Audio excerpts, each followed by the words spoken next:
Hi, dear viewer. So today I'm talking to this fine young gentleman who definitely is not my father's father.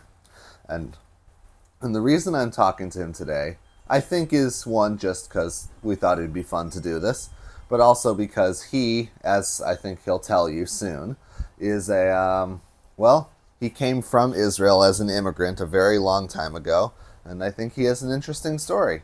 So therefore, I will turn to him, and I want to ask, what was life like? And I know this is an open question, but what was life like growing up in Israel, like when you were young? Was wonderful childhood, wonderful uh, life in education, in sport, in outdoor, and Keep going. even after so many years, I remember the beautiful light since I was a little kid through all my life as elementary school, high school, military, some other jobs such as a tourist guide and also as a merchant navy.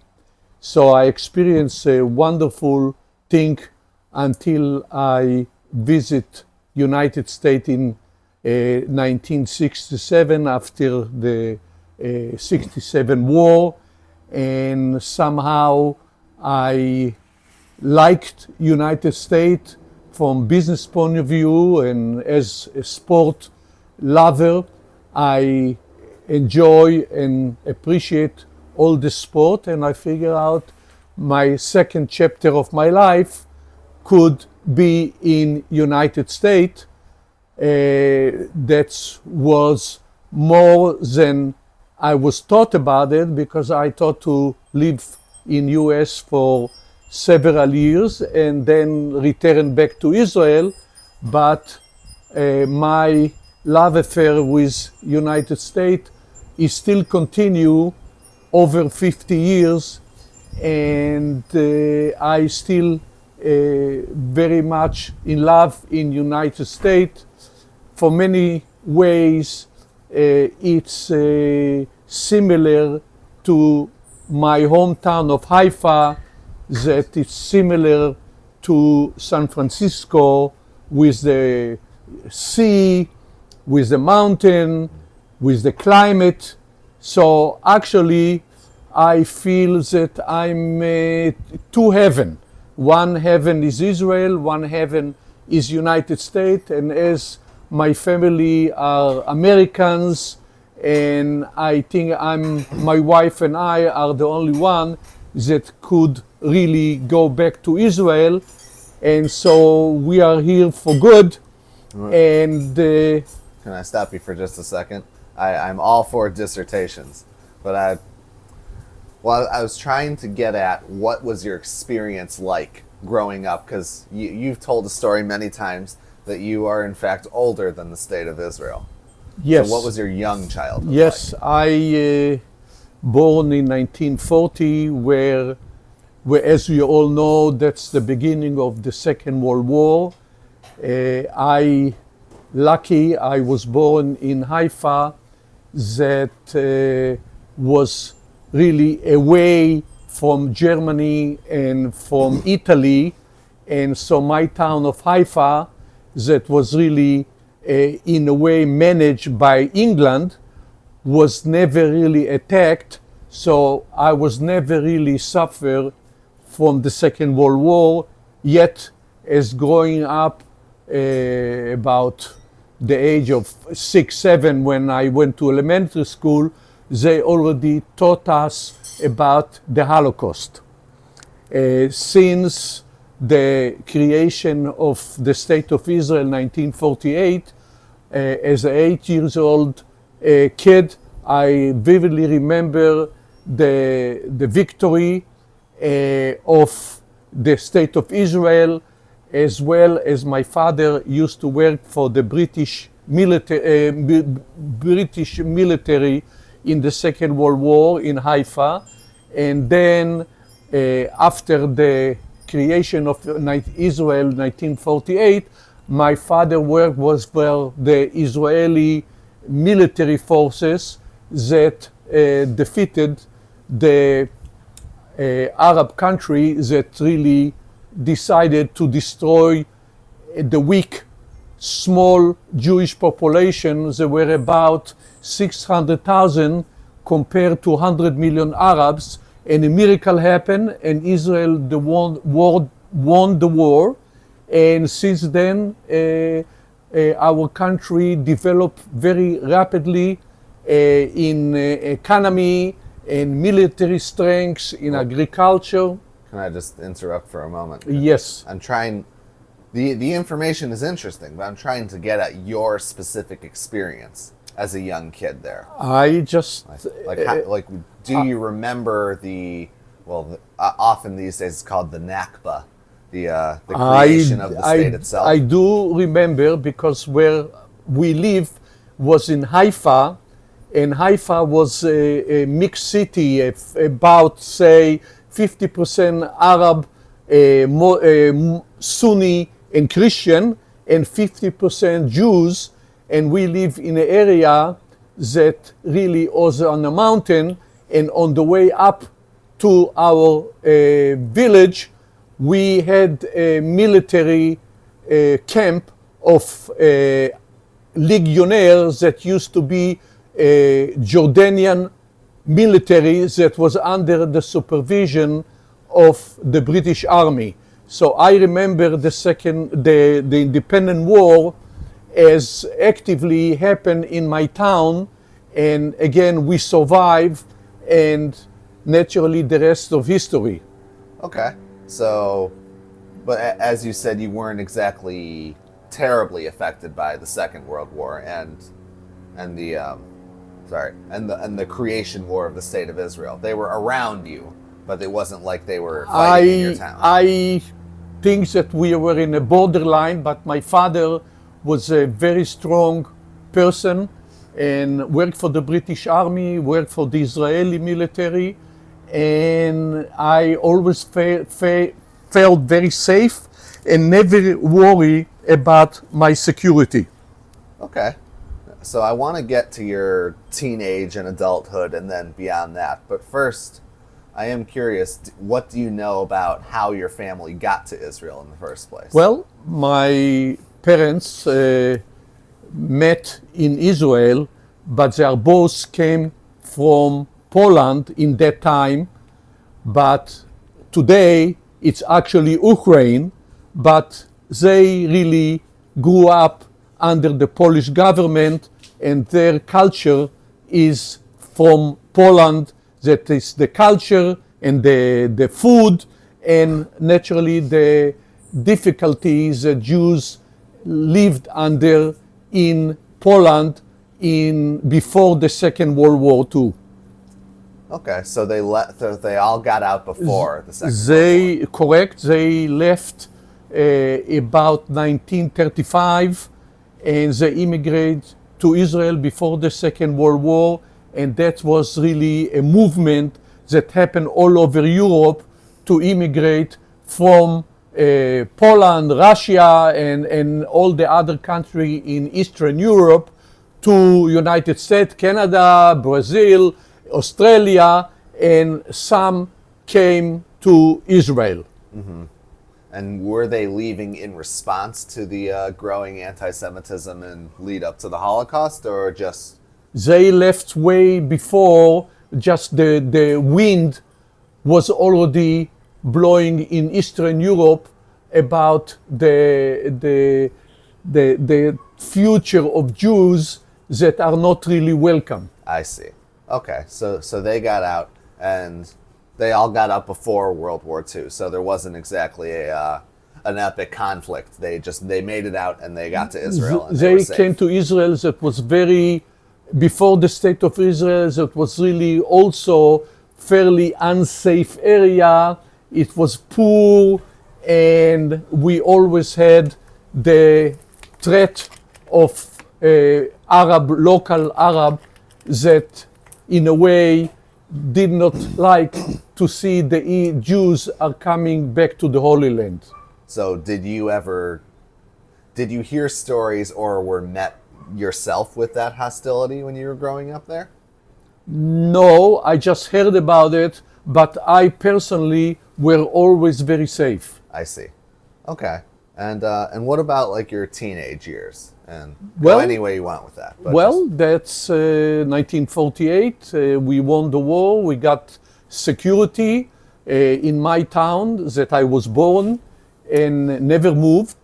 We went to elementary school, and it was very interesting time because many of the teachers were in the military, and so I remember some high school kids used to teach us in elementary school, but life were very good.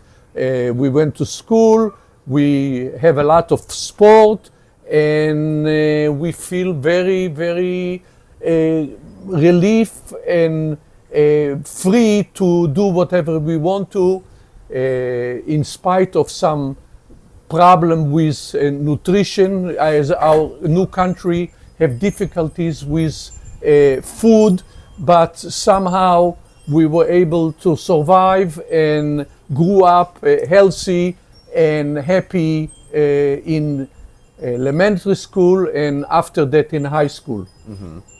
Okay, so you said that just a point of clarification. You said that what's called some of the teachers in your elementary school went off to the army. Is this during the creation of Israel war? Yes, it's in 1947-48 that, as I said, there were only 600,000 Jews.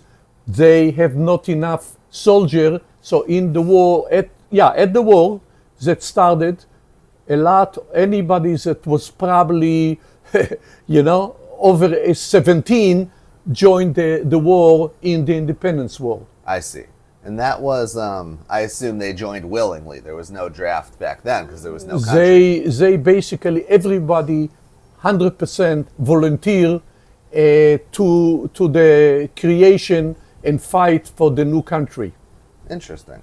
So back then there was no draft, but by the time you grew up, because Israel nowadays has a draft for at least every man growing up, and I think a lot of the women, or every woman, I'm not sure exactly, but the thing I'm going to ask is about your military career, which is a bit storied. So you joined, just tell us about how that went.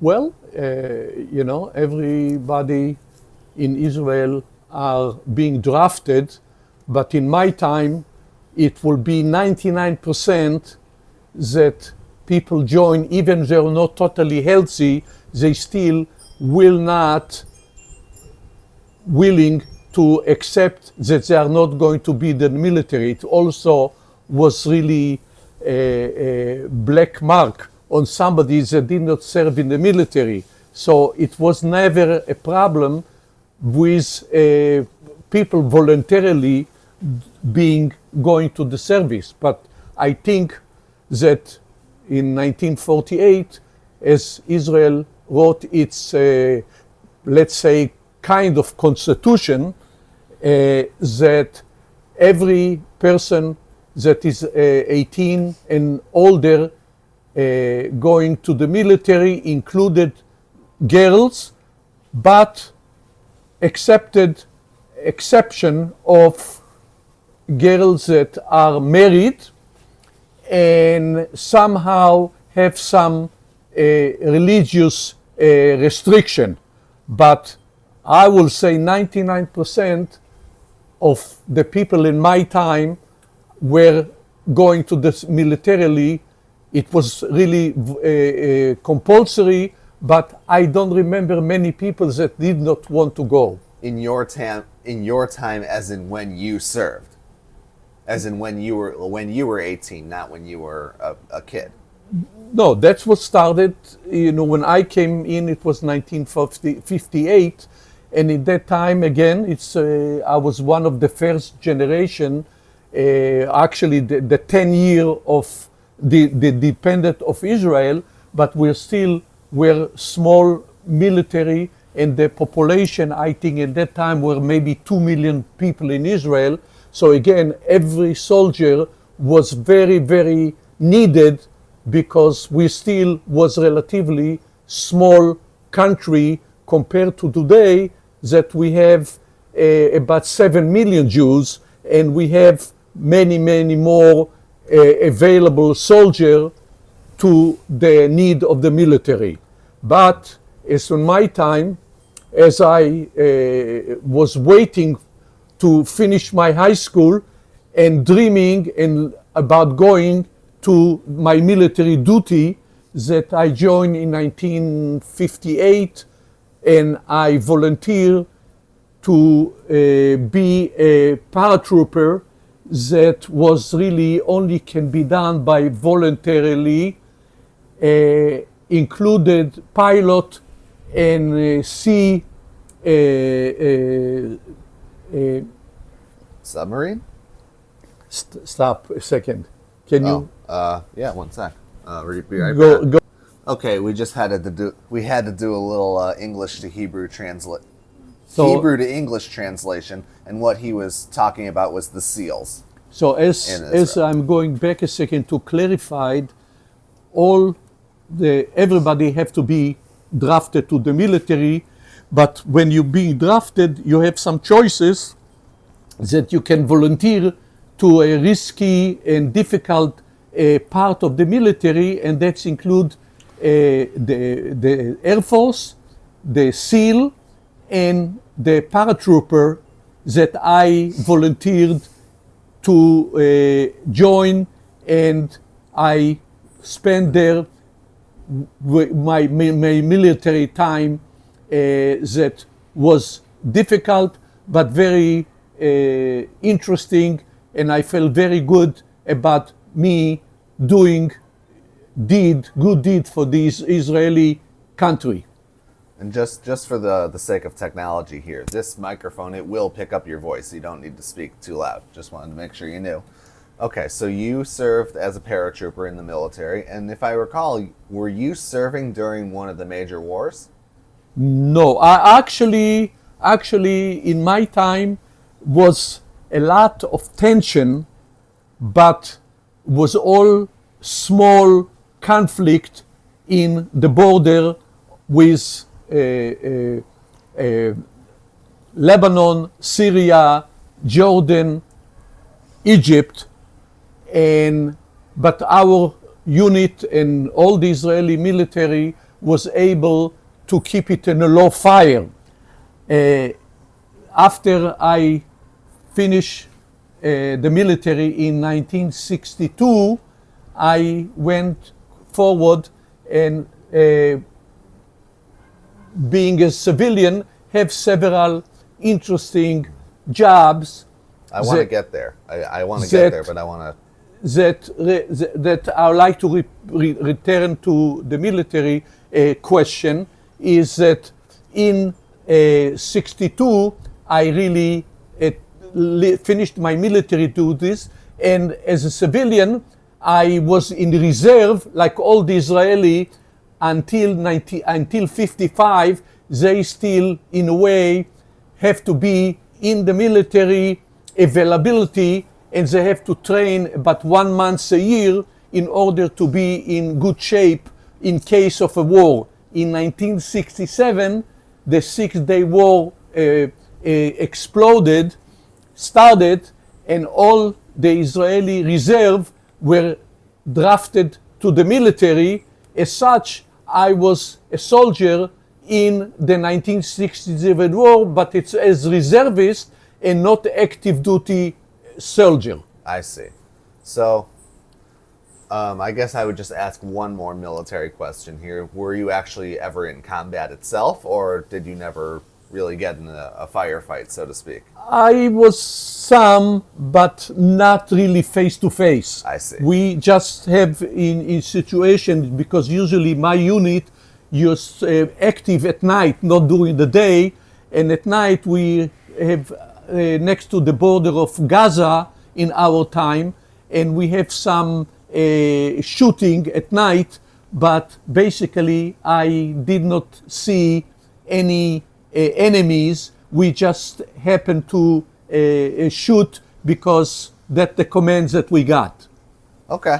So you were in, you could say, dangerous situations, but never like in a war movie style firefight. If I'm No, correct. no, that's really usually is in a movie and is not in reality, but because some cases you have face to face, but relatively it's not like a movie from Hollywood that show all kind of exciting fights. Okay, so you left the military, as you said, in 1962, which would make, right? Yes, Which would make you 22 at the time. correct. No, 20. I thought you were born in 40. Yeah, but So- 62. I was 21. Okay, so like, you know, It's about, probably I left in March 62 and I joined when I was late in November 58. So that's really, I was in really 2.5 years. In that time was 2.5 years service in 4 years. But it's I only served physically two and a half see. years.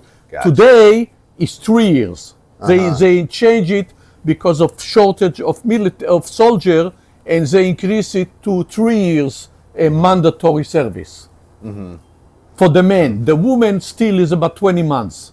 and I'm trying to think of which topic to go to here, but you, if I recall, you know a bit about the reasons behind the modern shortage of the reason that the Israeli military is lacking people now. You understand modern Israeli population dynamics a bit, do you? We can talk about it or not. Yes, I will say that in peacetime or in relatively peace, the active military that is consist, as far as I know, maybe 100,000 active duty, it's enough to maintain the security of Israel. I see. But the Israeli military and strategy is that when we have a war, the reserve people, so the reservists are being called in, and they can come in to be about 500,000 Sure. reservists. So then the military in wartime is very, very strong. But all the wars that we had until Gaza war, the war was very short. As we remember, 6-day war. So all the conflicts that we have until Gaza were fairly short, and Israel was built for a quick resolution of the fight that, thanks God, always Israel won. The Gaza war that is still almost still going on in a way was already 2 years, and as I said, any major war, the reservists are coming in, and now many of them have to stay in over a year, as far as I heard, in the military, and they left their family with their kids and the job, and had to be many, many months in duty in Gaza fighting the war. So as such, many people are tired, are needed to their job, so more available soldier could be a big help. And unfortunately, since the maybe the last 30 years, with Israel economic success, many people make money and they start to travel the world, and many of them decided for many reasons not to join the military or not to be a reservist. So unfortunately, after several months, Israel start to feel a shortage of soldier, and that's really only happened with the Gaza war. Okay.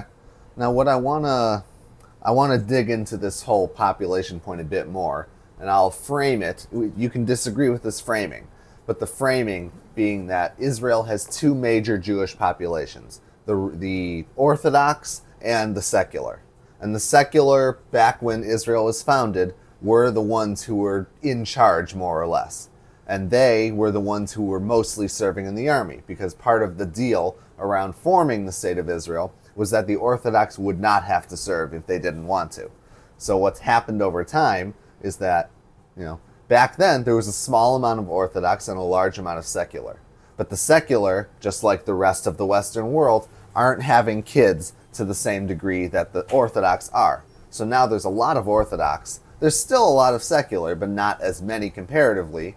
And part of what is hurting the ability of the military to get its full numbers is that there are just less kids for them to choose from because they can't really choose from the Orthodox.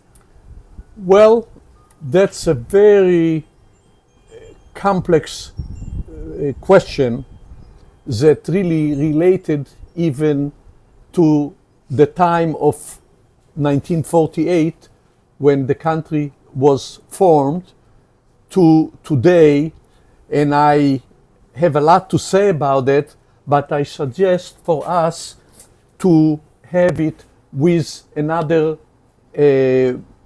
podcast that will deal with the social fabric of Israel since 1948 to date, and with my opinion, the situation that's going on, and I have a lot of idea how it's going to resolve, because the war in Gaza basically is the end, and I don't believe that will be another conflict in the Middle East, because the Middle East is going to transform, to my opinion, to a prosperous area, and so all the future also related to the going forward of the fabric of Israel. But I think, as I said, to have it as another podcast. Okay.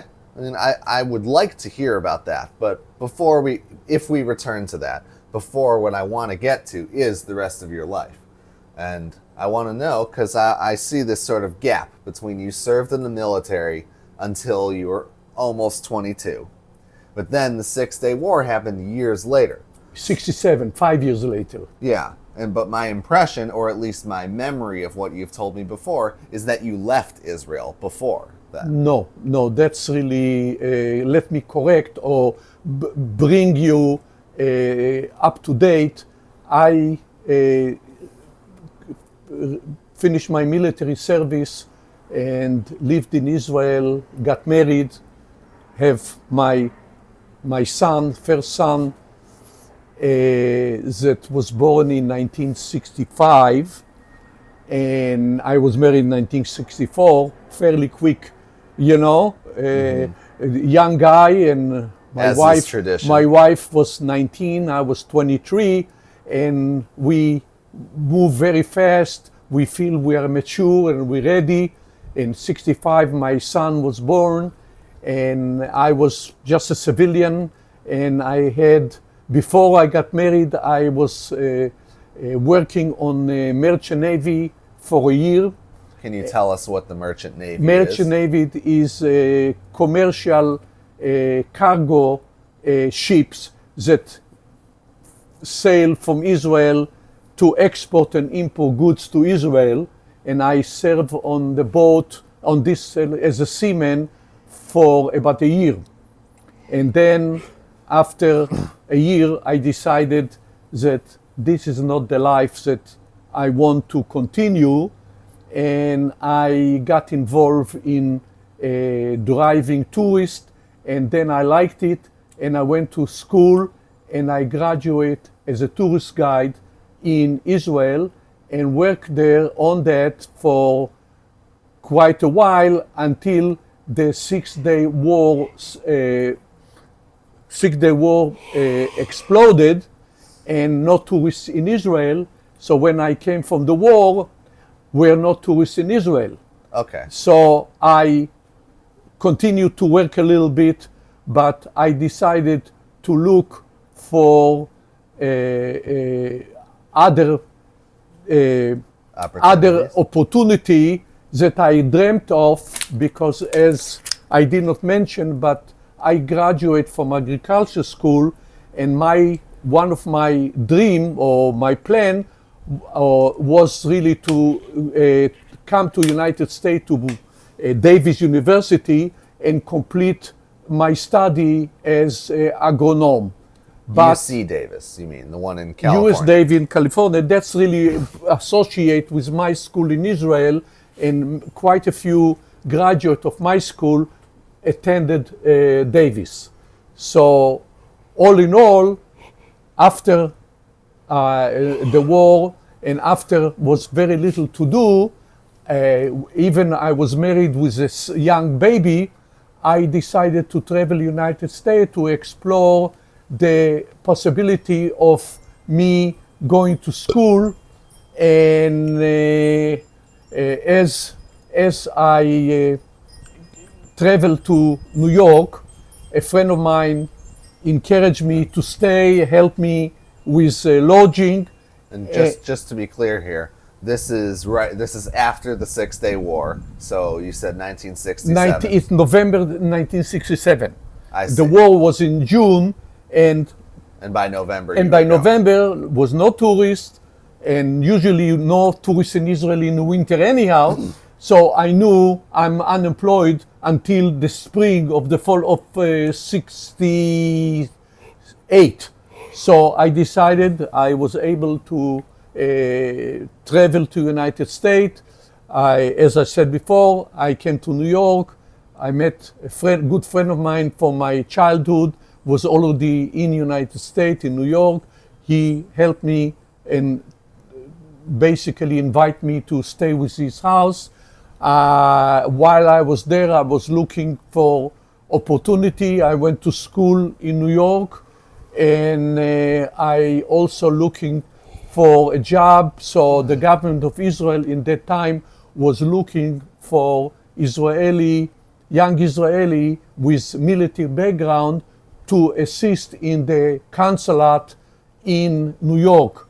I was passing the test, and basically I was getting to permanent job with visa, so I will be able to work and earn money and go to school.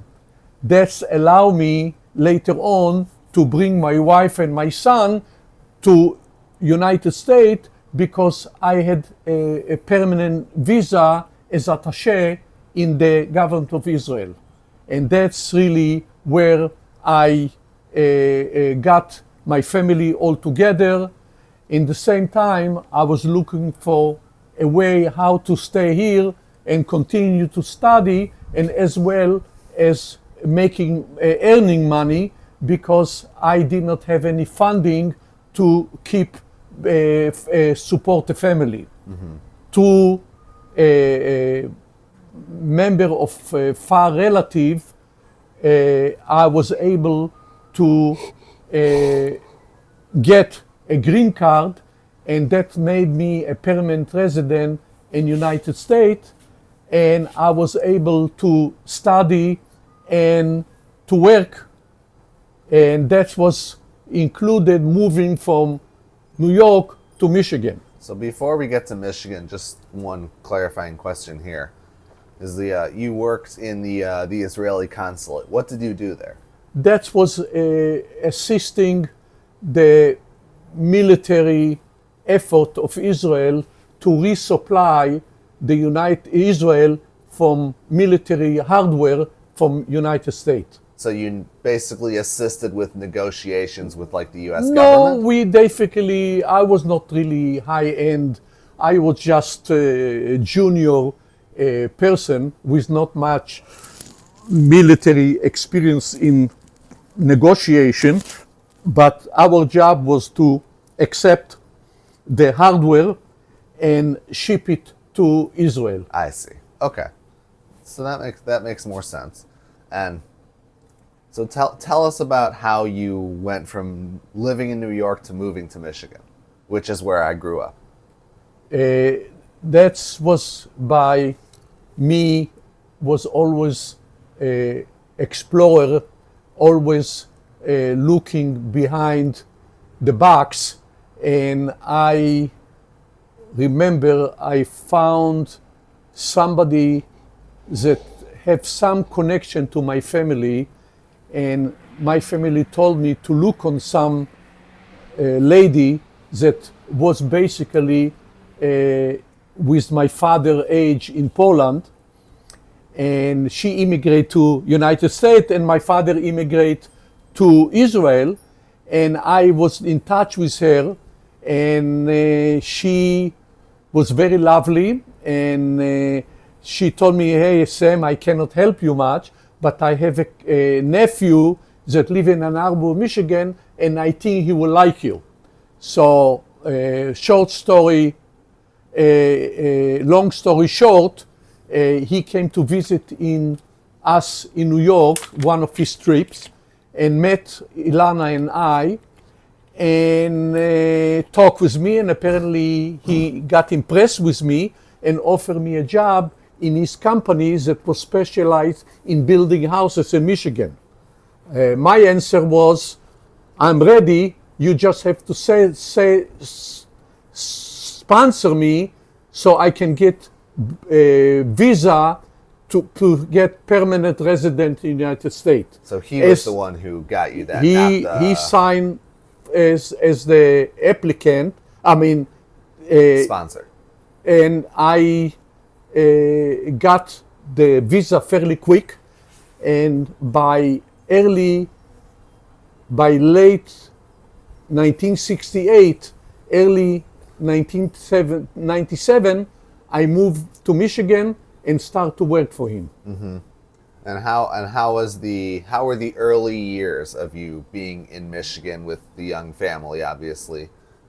Even though I just was not have large income, don't like to say poor, but I was just able to be living in an apartment and support the family, but every day I did better, and my time with him, that was about 5 years, actually was very, very good, because not that I make money overnight, but every day I did better. Mm-hmm.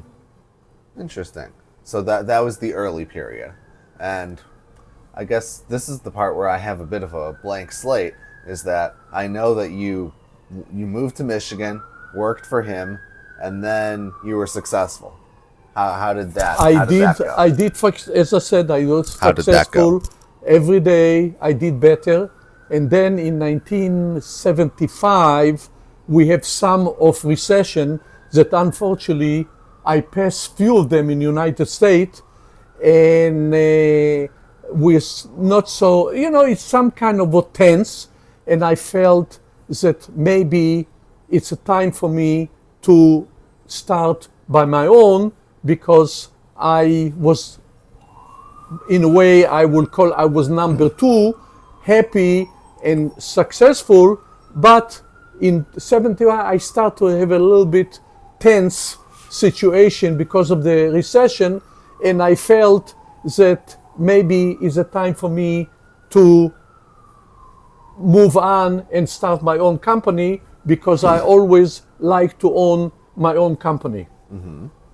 So you started your own company. So in 1975, I started my own company again from basic, but again, I think I have drive, and I was able to create a traffic business. And in 1975, I grew up, and I felt that I did very well in spite of the up and down in the real estate in Michigan that happened for many, many times. So just to fill a hole here, tell us what kind of business were you in? I was in building, and later on I start also to development because with my previous work with in Ann Arbor with Larry Heath, that was the owner of the company that sponsored me, we only building. But I believe that I have open mind, and I saw that beside building, we can developing income property, and I start to develop office building and land, and I just really went from just a simple building only for a customer. I start to do things for my own account. Now, what's the difference between building and developing? Well, when you building, you get a fee from a customer, and basically you are employed, but your income is depend on the fee that you're getting. When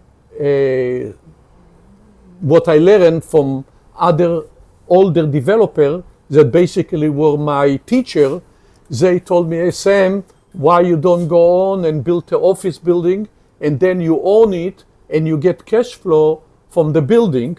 And I was good student, and I went with partnership with several developer in Michigan that like apparently my energy, and they probably wanted for me in the developing of the real estate also to be the act as the builder of the joint venture. Mm-hmm. So you did quite well in these later enterprises. I was extremely well, and as well that money was naturally very important and it's a key. I also was very satisfied with my life as such. I never felt I'm working. I always felt very, very strong and enjoyed from the activities. So then, you lived in Michigan, and you live in California now. So how did you end up coming out to California? Well, unfortunately, it's a little bit sad, and I don't really like to talk about it because it's in life, things happen to people. And my daughter, when she was about teenager, she got sick with fairly serious illness that we call it manic depression. And since then, naturally, we had to cater to her, and that was really a crisis. So one of the advice from doctors was to move to a place where there's a sunshine, because they feel that in a state when you have mostly sunshine, it's much better for people with mental issue. That obviously Michigan is cloudy, cold, and is known, included in Europe, in Sweden, Norway, that because of the climate, a lot of people are manic depressive. Mm-hmm. So also, we in that time, I was already financially and knowledgeable. Just to be clear, what time was this? What year? That was in the late 80s. Okay. The late 80s, 1988, I will say. My son graduated from college already, and my daughter was hospitalized and actually moved to California with my wife in order to go to USC.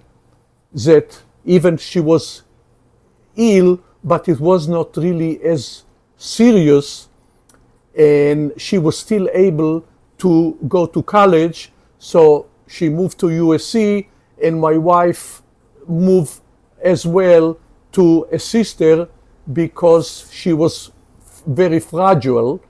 And so I was still in Michigan, and as the things got very serious, she had to quit USC and was in a hospital for several months.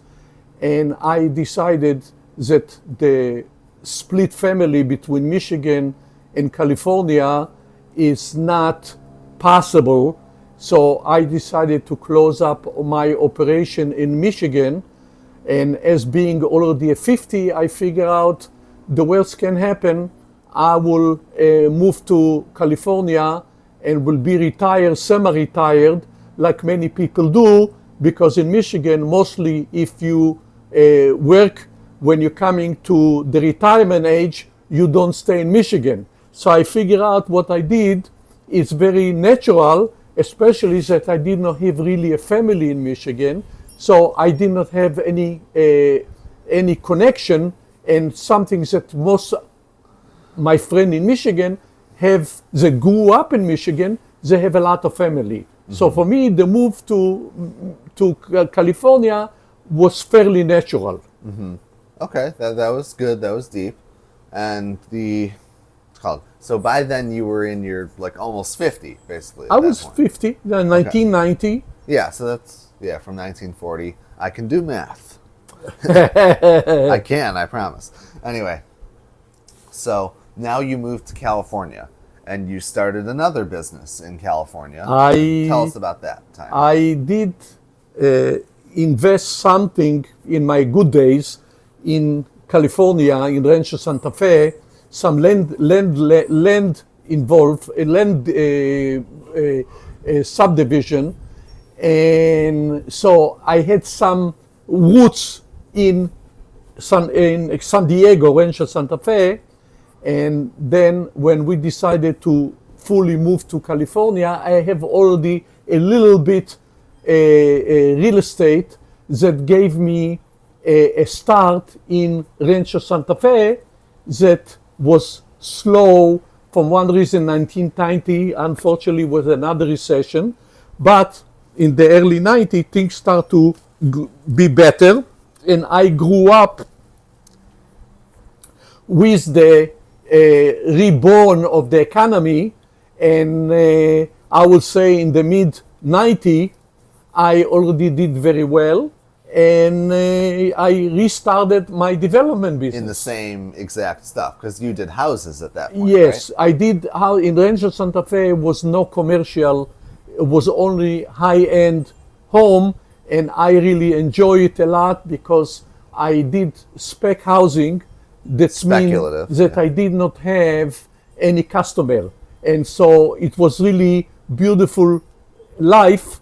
I built. My wife was with me because she did all the interior decoration, and we have really a new honeymoon and living in one of the best places in the United States.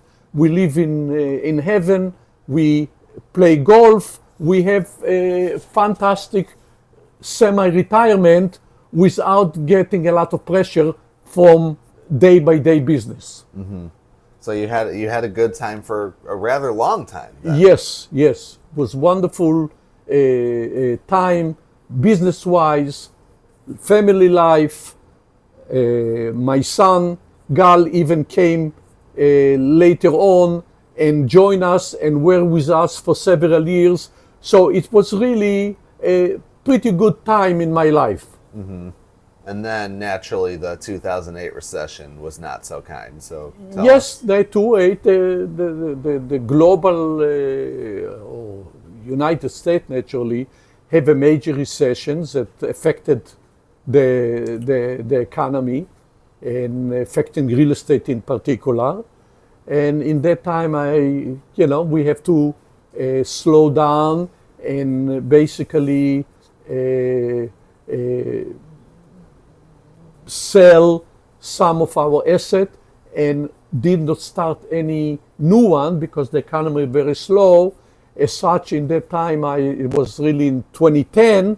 That means I was already in my 70s, and I decided, that that's a time to call it a day, and I decided there's no sense to start over again. I did move from Israel to Michigan, started from zero, moved from Michigan to California, not from zero, but it was really new environment, a new culture. And so I figured out I don't want to restart again. That will be the fourth time. And I decided that to call it a day and take my retirement, my pension, and just live beautiful lives that I'm doing until today. Mm-hmm. And you moved kind of recently up from San Diego to where we are now in this nice retirement community. You don't obviously we don't have to and shouldn't say exactly where, but it is to say that you now live in a retirement community. It's pretty nice. It's very cute. Lots of plants, as you can see. Yes. We moved to adult community, active community, and we live on our own home. It's lovely. We have a golf course. We have a beautiful clubhouse. We live in a beautiful community. So our life as retiree are almost, or I would say, very, very good. So all my life from Israel to my retirement is, I call it, is a 4 legs, is live in Israel 27 years, moved to Michigan for 20, moved to California, to San Diego for over 25 years, and the last 5 years I'm in beautiful retirement community, and probably that will be my last move. So my table, my 4 legs is completely, and I will say my life was wonderful, and I'm planning to many more years if God likes it. Mm-hmm. That was very beautiful. I'm glad you said that. You must have rehearsed that in the shower this morning. But well, but I think that my life story is, I'm optimist and I don't see negative. So all the things that I did, even it was a lot of ups and downs, the same as the state of Israel, we have a lot of ups and downs. We had in 1948, nobody believed that Israel will survive. And now we are very strong country, rich country. And in the Gaza war, many people thought that even that war might be the end of Israel.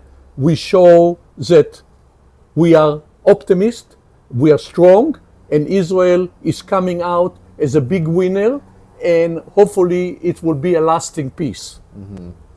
Oh, I admit I'm slightly tempted to get into more opinion-based stuff, but I feel like we did a pretty good job today, and I'm kind of tempted to call it a day. Would you like to? I just really enjoyed it because it's given me a lot of satisfaction to talk about it, and as being a tourist guide, I know more than average person about Israel, and I really look forward to have another a podcast with you about the people in Israel, the custom, the mix of the country, because you asked me something before, but in order to answer you, it's so much longer and complicated that I hope that we'll have a chance to have another event. Fantastic. And if you'd like to hear more about his opinions about Israel, his homeland, as we suggested a few times, please let me know in the comments. Give us a like and a subscribe and a subscription. Yeah, that. And we'll see you next time. Thank you for watching.